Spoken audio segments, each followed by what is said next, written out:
नमस्ते। आपका अरविंद गणेश दामले चैनल में स्वागत है। मैं अरविंद दामले आपके सामने प्रस्तुत कर रहा हूँ मेरी ही कुछ रचनाएं। पहली दो है मराठी में और बाद में एक है हिंदी में। ये है इन रचनाओं का 815वां भाग। आपको ये रचनाएं पसंद आएँ तो मेरे अरविंद गणेश दामले चैनल को सब्सक्राइब करें, लाइक करें, शेयर करें और बेल आइकॉन दबाना ना भूलें। आपल्या 20 वर्ष जुन्या मंडळाचा मी नवा अध्यक्ष आहे। आपल्याला आता बरंच काही काम करायचं आहे, त्याची यादी बनवायची आहे।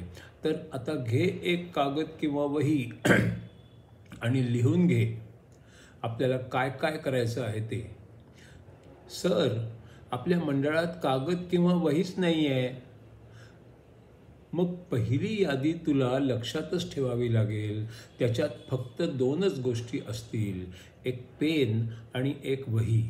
त्या लक्षात राहिल्या तर आपल्याला पुढची यादी त्या वहीत बनवायची आहे।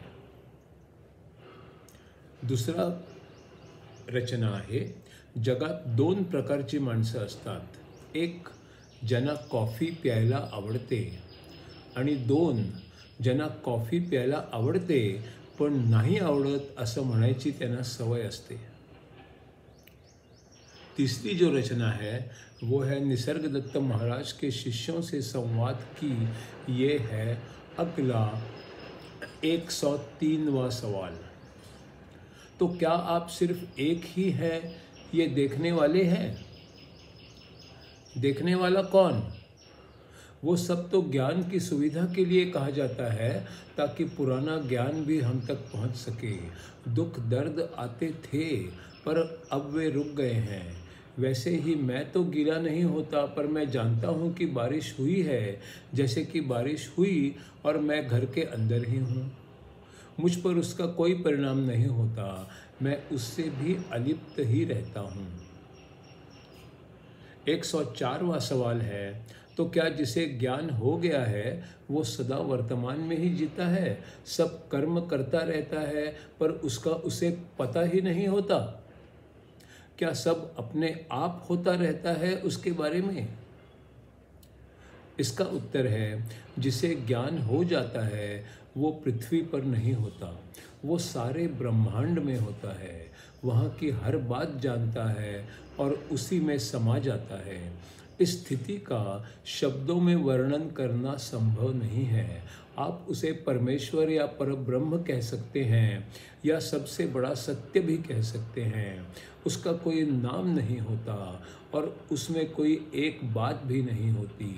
सभी कुछ होता है, वो चाहे जितना बड़ा बन सकता है, वो होता है और नहीं भी होता क्योंकि वो आम लोगों की समझ से बाहर होता है।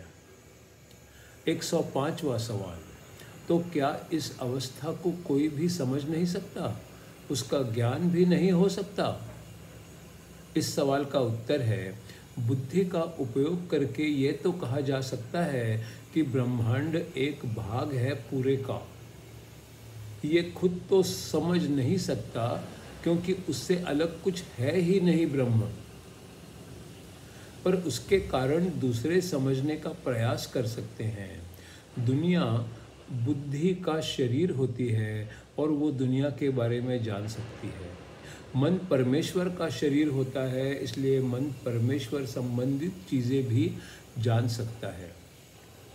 106वां सवाल है, मेरी रोज़ाना ज़िंदगी में बहुत सी घटनाएं ऐसी हैं जो अपने आप हो जाती हैं पर वो आदत से होती हैं। मुझे ये तो पता होता है कि साधारणतया किस ओर जाना है, पर घटनाओं का हर पहलू तो मुझे पता नहीं होता। जैसे जैसे मेरी समझ बढ़ जाती है, मेरे छोटे छोटे पहलू भी अपने आप मेरे लिए स्पष्ट हो जाते हैं। क्या इसी प्रकार का कुछ ज्ञानी के बारे में भी होता है? हाँ, शायद उन्हें अधिक तरतीब से और अधिक स्पष्ट रूप में सब कुछ पता हो सकता होगा।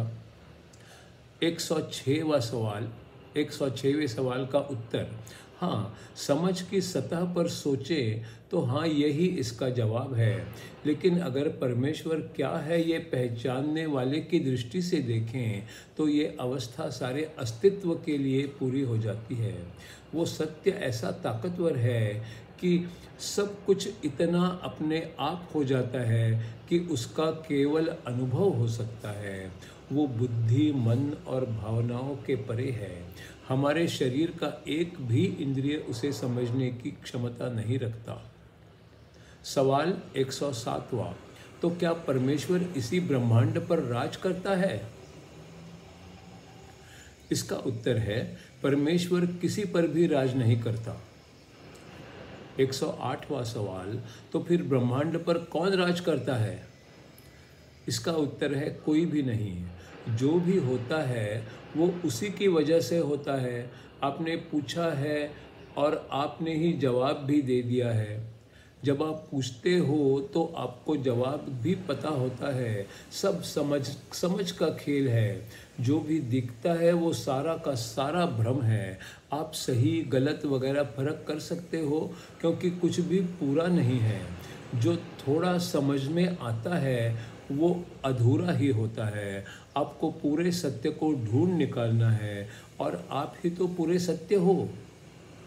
सवाल नंबर 109। जो पहले ही देखा जाना गया है वो उच्चतम है या जो अभी इस समय देखा जा रहा है वो उच्चतम है? इसका जवाब है आपको लगता है कि दो बातें हैं। एक वो है जिसे देखा जाता है और दूसरा वो है जो देखने वाला होता है। जब आपको ये समझ में आएगा कि दोनों एक ही हैं तो फिर आप इंद्रियों की समझ के परे पहुंच जाएंगे। वो ऐसी बात है जो आप में समझ उत्पन्न करती है। वो अस्तित्व होने और ना होने के भी परे है। वो ना तो आईना है और ना तो परछाई है। वो समय के दायरे में भी नहीं होता। वो अविश्वसनीय लगता है पर वही तो सत्य है। 110वां सवाल। जो ज्ञानी होता है वो खुद देखने वाले को महसूस करने वाला और विशालतम क्यों होता है? इसका जवाब है वो संपूर्ण होता है। ऐसा सोचो कि वो ब्रह्मांड का सब कुछ देख सकता है। 111वां सवाल। क्या वो एक व्यक्ति के रूप में रह सकता है? इसका उत्तर है निश्चित ही हाँ। आप देखते हैं कि बहुत लोग हैं पर सब अलग अलग हैं।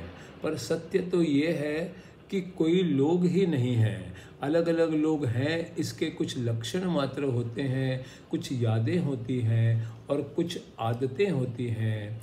फिर भी वे अलग अलग लोग नहीं होते। जब सत्य का ज्ञान हो जाता है तो सारा अलगपन पिघल जाता है और सब एक ही हो जाते हैं। और फिर भी वो है इतना ही रह जाता है। उसका व्यक्तित्व उसका खुद का सत्य है और सब एक हैं ये भी तो सत्य ही है। अलगपन देखने वाले की नज़रों में होता है पर वो सत्य नहीं होता। मैं हूँ ये मुख्य बात है। इसे समझना है और बाकी सब उसी के अंदर है और उसी की वजह से है। सवाल नंबर 112। क्या परमेश्वर को ये सब पता होता है? उसे सत्य की जानकारी होती है या नहीं होती? इसका उत्तर है मैं आपको अपना अनुभव बता सकता हूँ। ईश्वर को अनुभव होता है और अनुभव नहीं भी होता। जानकारी होती है पर जानकारी होना भी भ्रम ही है ये भी पता होता है।